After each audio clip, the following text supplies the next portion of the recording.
하고 있는 거예요. 그래서 창세기 사무엘 하의 말씀을 전거했습니다. 지난 시간에 말씀했어요. 사무엘이 누구냐? 한나가 기도해서 얻은 아들. 나신인이고 하나님 앞에 바친 아들인데 그 사무엘이 이 하나님의 영에 심취해서 이 이스라엘 나라를 하나의 왕국으로 묶어요. 그때 사울을 왕이라고 이제 세우는데 그 사실은 실제 왕은 아니에요. 실제는 다윗이 첫 왕이에요. 사울은 선지자라고 평하기도 해요. 그렇기 때문에 정식으로 이 다윗 왕이 첫째 왕이에요. 왜냐하면 성경은 한 가지 주제를 가지고 계속 선포하고 있는데 그게 뭐냐면 메시아, 하나님이 왕이다는 것을 소개하고 싶었기 때문에 하나님은 다윗을 중심으로 말씀을 이야기해 나가고 있는 거예요. 그래서 사무엘가 BC 1056년서부터의 시대에 사무엘가 쓰여있다 이거예요. 다윗은 이스라엘의 정식 왕으로서 첫 번째 왕이다라고 말하고 있어요. 마태복음 1장 6절에 보겠습니다. 마태복음 1장 6절에 보면서 이렇게 아브라함과 다윗의 자손 예수 그리스도의 세계다 해가지고 2장 6절에 보면 이새는 다윗 왕을 낳으니라. 다윗은 우리아의 아내에게서 솔로몬을 낳고 그랬어요. 여기 보면 사울이 안 나와요. 그건 뭐냐면 하나님은 메시아 계보를 말씀해 주고 싶어요. 여기 보면 다윗은요 우리아의 아내 그 뭐냐면 자기 부하예요. 부하의 아내를 취했어요. 그것이 밧세바예요. 오늘 아까 읽은 밧세바인데 밧세바에서 솔로몬 났어요. 이런 거 보면 메시아는 경건해야 되는데 죄도 짓지 말고 경건해야 되는데 왜 자기 부하를 죽이고 부하의 아내를 뺏은 다윗이 왜 성경에 예수님의 계보에 들어가느냐라고 하는 걸 보면 하나님의 관점은요. 저같이 죄 많고 참 죄인 중에 죄인인 저를 하나님의 메신저로 하나님이 선택한 것은 하나님의 주권이에요. 왜냐하면 너 죄 많지? 그래. 그러나 너 나를 위해서 쓸만해. 하나님이 그렇게 선포하고 점 찍는 거예요. 그러니까 하나님 앞에 잘 보여야 돼요. 잘 보여야 돼요. 제가요 오늘 아침에 여기서 기도하면서 하나님 내가 펀드레이저 해서 수많은 물품들을 갖다가 어려운 사람들한테 나눠줍니다. 주님이 잘했다. 근데 10년이 넘게 했는데 나를 알아보는 사람도 없고 알아주지도 않아요. 그것도 괜찮다. 잘했다. 그런데 하나님 내 이제는 하나님 앞에 아부하면 어때요? 아부해라. 뭐냐면 하나님 앞에 잘 보여라 라고 하는 거예요. 내가 이제부터 하나님 앞에 잘 보여야 되는 거야. 아부를 잘해야겠다. 나보다 신분이 높은 사람에게 잘해야 되겠고 나보다 고귀하고 하는 분에게 하나님 앞에 잘 보여야 되겠구나 라고 생각한 거예요. 물론 어려운 사람들에게 나누지 말라는 거예요. 아니에요. 나눠주기만 하지만 더 귀한 거는 하나님 앞에 올려드리고 하는 거예요. 여기 보면요, 제가 읽어볼게요. 이 근친상간에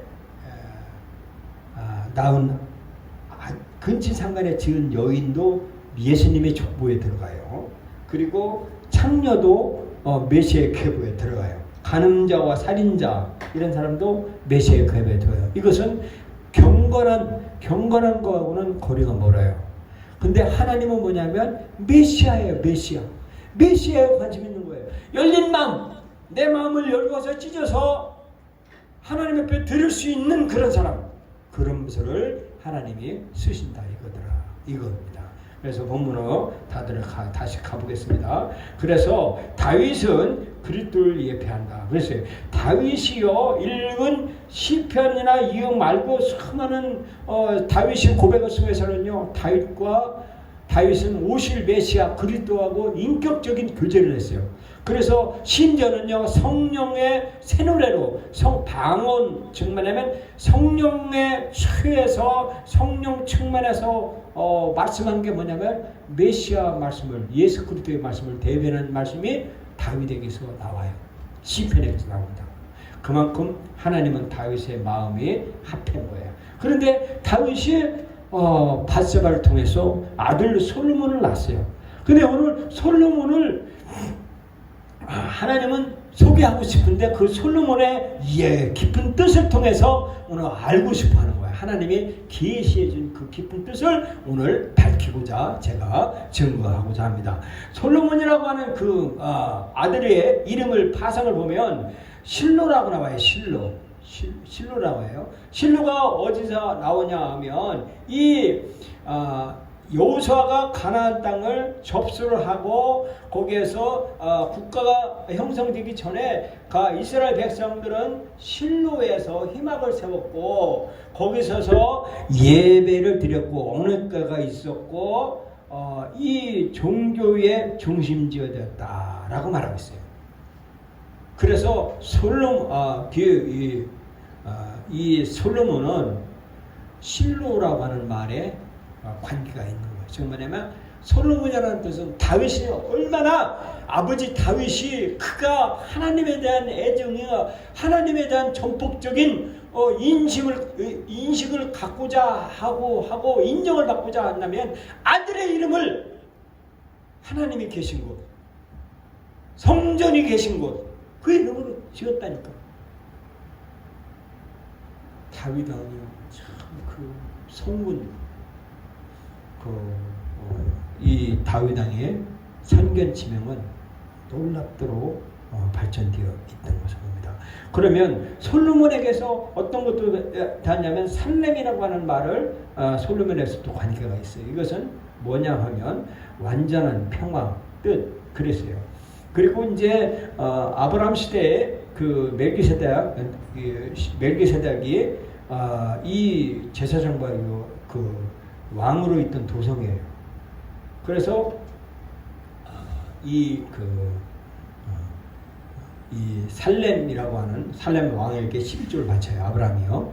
그 정도로 살렘은 뭐냐면 하나님이 계신 곳, 하나님 중심 하려고 하고 거룩한 곳이었고 하나님이 제일 우선주의였던 것이 살렘이란 솔로몬이라고 하는 그 뜻이 거기에 내포되어 있다라고 관계가 되어 있다라고 말하고 있습니다.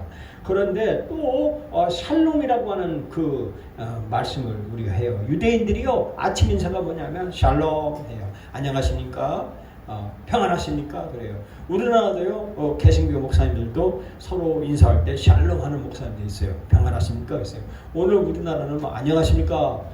진지 드셨습니까? 라고 이렇게 아침 인사를 굿모닝 하죠. 이게 뭐냐면 평화했습니까? 평화라고 하는 거예요. 자, 그런데 여기에 그 결과를 보니까 이런 말을 하고 있어요. 평화라고 하는 말이 있고 그리고 이 위에 또 있어요. 근데 구약에서의 평화는 보상과 지불이라는 개념과 연관이 되어 있다라고 말하고 있습니다. 샬롬은 보상되어져 있다는 거예요. 보상되어지고 지불이라는 개념이다라고 말하고 있습니다. 그러면서 이 계약 혹은 일치로 이해된다. 샬롬을 받는다. 이건 계약을 확신한다라고 말하고 있어요. 그래서 여러 가지 뜻이 있는데 뭐냐면 중요한 계획을 보이는데 평화는 구원과 관련이 있다라고 말하고 있어요. 그래서 예수님께서 탄생할 때도 천사들이 지극히 높은 것은 하나님께 영광의 평화에서는 기뻐하시는 평화로다. 이 샬롬이다라고 말한다는 거예요. 그래서 이 샬롬, 솔로몬이라고 하는 것은 뭐냐면 대가를 지불한다라는 그런 뜻을 내포하고 있다라고 말하고 있어요. 그래서 샬롬의 진정한 뜻을 제가 알아봤더니 뭐냐면 그 파생어에 실람이라고 하는 말이 있는데 이것이 지불하다, 빚을 청산하다라고 말하고 있어요. 자, 얼마나 평안하고 안정이 뭐냐면 빚진 자는요 채무는 이것을 그 상속이 돼요. 상속. 왜? 그래서 이 그 빚은요 안 갚으면 안 돼요. 빚은 이것을 반드시 대가를 지불해야 되는데 그것이 이 샬롬의 솔로몬의 그 뜻에 그러니까 하나님이 계신 중심에 그 빚을 청산하는 그 뜻이 뭐냐면 예수님의 대속이다라고 로마서에 사도 바울이 증거하고 있어요. 구약을 인용하고요. 고린도전서에서도 말하고요. 골로새서 1장 20절 한번 보겠습니다. 골로새서 1장 20절에 보면 아버지께서는 그의 십자가의 피로 화평을 이루사 만물 곧 땅에 있는 것들이나 하늘에 있는 것들을 그로 말미암아 자기와 화목케 되심을 기뻐하십니다 라고 말하고 있어요. 즉 솔로몬이 뭐냐면 십자가의 피로 화평을 얻는 죄의 대가를 지불하는 사건을 예시해 준 그 말씀이 바로 샬롬 이 뜻이다 이거예요. 오늘 우리 그냥 샬롬을 값없이 그냥 유대인들이 그냥 뜻도 모르게 평안합니까 안녕하십니까 라고 하는 그런 뜻보다도 더 깊은 뜻이 십자가의 피로 여러분과 나의 죄의 대를 계속 지불한다고 하는 그 말씀을 다윗 왕이 지금으로부터 3000년 전에 다윗이 성령에 취해서 성령 새 노래로 하나님께 따버려다는 이렇게 하나님께 방언하며 하나님께 들은 음성이 바로 솔로몬인데 솔로몬이 죄의 값을 지불한다라고 하는 것을 말씀해 주고 싶어요. 오늘 또 다시 본문 또 들어가 보겠습니다. 여기 보면 에베소 2장 14절 17절에 말하고 있어요. 야고보 3장 10절 수많은 성경에서 여러분과 나의 죄를 지불할 분은 바로 누구냐? 십자가의 피다 라고. 그러면 내가 지은 거 또 다른 사람이 나한테 나는 아무 잘못이 없어. 잘못이 없는데 나한테 오히려 폭행을 하고 내가 폭행당했어. 너무 억울한 거. 그거로 인해서 거기에 시점에 머물러서 내가 발전 못하는 거야. 왜냐하면 이게 분노가 용서가 폭발이 안 되는 거예요. 왜냐? 분노를 받을 때 폭발을 해버려야 되는데 폭발을 성령님께 가르쳐주세요. 지난 시간에 그랬어요. 절박할 때 성령의 말하심을 따라 바라라고 말하고 있어요. 예, 옛날에 저 간증 많이 했어요. 저 옛날에 우리요 전에 몇십 년 전에 봉고차가 지나가다가 새벽기도 하는 아줌마 태우고서 인신매매를 한 사건이 있었다니까요. 그런데 그 안에서 새벽기도 하던 아줌마가 막 이 인신매매에 봉고차에 딱 실려서 그 안에서 다급하니까 막 주님 앞에 기도하고 막 그러니까 거기서 막 성령으로 막 방언 따따따따따따따따따따따 하니까 막 거품 물고 하니까 어이구 이 20년만에 이 미친년이네. 큰일 나네. 미친년이구나. 이 미친년이라고 거기서 발로 빵 쳐서 공무차에 내보냈다고. 그래서 살아났다는 거예요. 위급할 때, 절박할 때 뭐 어떻게 해야 되냐? 말하게 하심을 따라. 내 주 안에 성령이 주님이 말하심을 따라. 말하게 하라고 하는 거예요. 그때 분노가 폭발되는 건데 그 분노를 폭발을 못했을 때 거기에 머물리는 거예요. 거기에 폭발을 못 시켜줘. 그때 어떻게 해야 돼? 그때도 십자가의 피로 내 죄를 씻어야 돼. 네. 방법은 십자가의 피가 내 안에 흘러야 돼. 내 안에 흘러야 진정한 성숙됨이에요. 그래? 나 맞았어? 그래. 예수의 십자가의 피가 나 안에 있다. 하고 당당하게 그것이 십자가의 피로 그리스도의 십자가의 피로서 하나님과의 화해와 이웃과의 화해가 진정한 일이다라고 말하고 있습니다. 이사야 선지자 누구예요? 다윗 왕보다 약 한 200년 전에 200년 후의 사람이에요. 이사야가 150년이나 정확하지만 그렇게 약 후배 사람이에요. 후대 사람인데 이는 한 아기가 우리에게 낳고 한 아들을 우리에게 주신바 되었는데 그 어깨에는 정사 아주 정치의 이 메커니즘 이 그 정치의 중심자가를 메었고 그 이름은 기묘하자 모사다 전능하신 하나님이라 그 이름이요 영존하시는 아버지라 평강의 왕이라 할 것입니다 라고 했어요. 한 아기가 낳았는데 그 이름이 평강의 왕이라는 거예요. 그게 누구냐? 십자가에서 우리의 여러분과 나의 죄를 대신 짊어지신 그 분이 바로 평강의 왕이시고 예수 그리스도 그분이시다라고 말하고 있습니다. 그래서 다윗이 예루살렘을 화평을 위하는 기도가 있어요. 시편에 보면 이것은 뭐냐면 예루살렘의 화평을 예루살렘 샬롬 솔로몬 샬렘 이 화평을 위한 기도가 뭐냐 하면 다윗의 아들을 위하여 기도하는 것이다 이거예요. 다윗의 아들. 오늘 수많은 사람들이요 지금요 이 딱 두 가지를 눌렀어요. 흑백 논리가 아니에요. 성경의 창조론, 성경의 하나님의 메시아라고 선포하는 세력과 하나님은 없다, 내가 왕이다라고 하는 세력과의 이 단순하게 거기에 싸움의 세력이에요. 지금요. 그래서 이 기독교인들을 예수 그리스도를 다윗을 아들을 위하여 하는 기도를 못하게 막는 세력이 있어요. 얼마나 막는지 몰라요.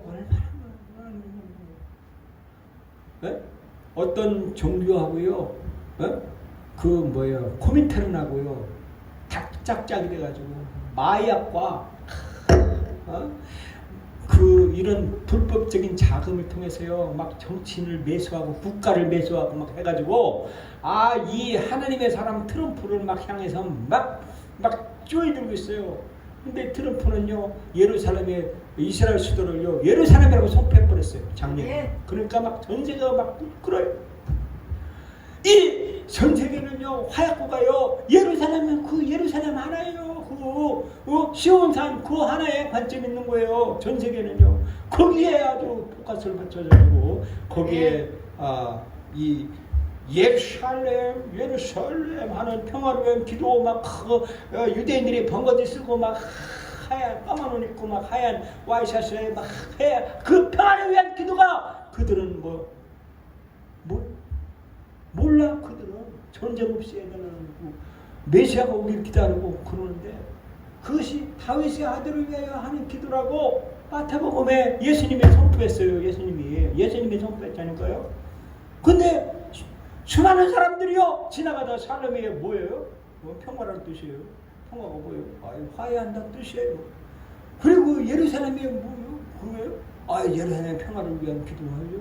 그런데요 성경에 이 다윗이 하나님이 계시하고자 하는 그게 뭐냐면 다윗의 아들을 위하는 기도가 뭐냐면 다윗의 아들 예수 그리스도를 위하는 기도다 이거예요. 기도. 유대인들은 못 모르고요 통곡해변에서 막 절하지만 그 깊은 뜻 하나님이 계시는 뭐냐면 예수 그리스도를 위한 기도.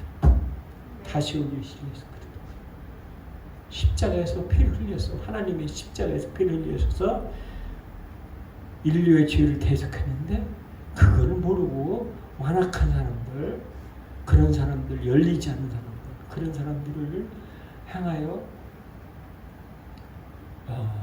외치는데 열린 사람, 성경에 계시된 그 말씀 그대로 믿고 따르는 사람들은 바로 다윗의 아들을 위한 기도가 바로 다윗의 아들은 솔로몬인데 솔로몬이 예표하는 인물인데 다윗의 아들을 위한 기도가 바로 솔로몬인데 솔로몬이 예표하는 인물이 바로 다시 오실 예수야. 예수 그리스도가 시온산 위에서 세계의 수도를 세울 것이다 라고 선포하고 있는 거예요. 선포하고 있어요. 여기에 전쟁이 일어나는 거예요. 피할 수 없는 전쟁. 어떤 이단들은요 피를 흘리면 안 된다 해가지고 막 군대도 안 가고 집총 거부를 하고요 수혈도 안 해요. 수혈 남의 피도 받지도 않고 주지도 않고 이런 성경을 말이에요 얼마나 막 쟤네들은 경건하다고 생각하는 거예요. 경건하면 어떻게 그래가지고요 예수님을 메시아로 인정 안 하는 거예요. 경건한 거 하나님의 관점은요 경건인보다도 하나님은 메시아를 인정하냐 안 하냐 오늘날요 차별금지법이요 이제 얼렁뚱땅 아주 도깨비나루 새가 세 개가 돼가지고 이제 차별금지가 돼가 있는데 그러면요 이제 며느리를 얻을 때 며느리를 남자 며느리를 얻어도 내가 주례를 나한테 부탁하면 내가 거절하면 감옥 가야 돼요. 벌금을 내야 돼요. 이런 세상이 왔어요. 아니 저기 뭐예요 사위를 얻을 때요 사위가 강아지 개를 데리고 와가지고 이 개가 우리 남편이에요. 실제로 있다니까요. 그러면서 결혼식 주례를 해달래요. 아버지가 돌지요. 목사님이 돌지요. 근데 그거 거부하잖아요. 감옥 가야 돼요. 목사님은. 이런 세상. 그런데 이런 세상을 절대적으로 맞서서 성경은 성경대로 성경 예수님이 말씀하셨다라고 하는 그 말씀대로 하시는 그 사람들을 하나님은 찾고 계시고 거기에 다시 이제 예수님이 다시 오신다라고 하는 것을 성경에서 계시해 줬다는 거예요. 그래서 화평의 통치자께서 바위사연이 옆에 위에 있는 시온산에부터 전 세계를 통치할 것이다. 그날이 온다.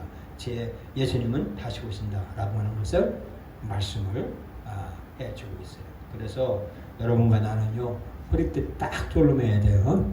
허리띠 졸라매서 신앙생활을 똑바로 해야 돼요. 똑바로 해야 된다고요. 제가 그동안에 참 얼마나 정죄했는지 몰라요. 담안에 까듯이 막 설교에 막 담에 너 무슨 죄를 범했지? 하면서 막 하나 담안에 까고 또 까고 하니까 교인이 하나도 없이 다 날아가요. 내가 얼마나 후회했는지 몰라요. 회개하고 있어요. 물론 내가 운전을 못해서 운전을 내가 할 수는 없어요. 없지. 주일날 거룩한 것보다 설교하고 내가 그럴 수밖에 없는 상황이에요. 그렇기도 하지만 어쨌든 간에 하나님의 관점은 뭐냐 메시아 예수님을 나의 주님으로 모시거든요. 예수님이 하신 거기서 네가 목숨을 걸고 피를 흘리면서까지 네가 예수님 편에 설 거냐 이거를 요구하신다는 거예요. 여러분 저 겁 많아요. 얼마나 겁쟁인지 몰라요. 조금만 막 착딱하고 어디 막 여기 조금만 잘리 하면 막 안절부절해요. 제가 겁쟁이에요. 그런데 말씀을 선포 이렇게 했는데 어떻게 될지 몰라요. 그러나 예수님이 하신 말씀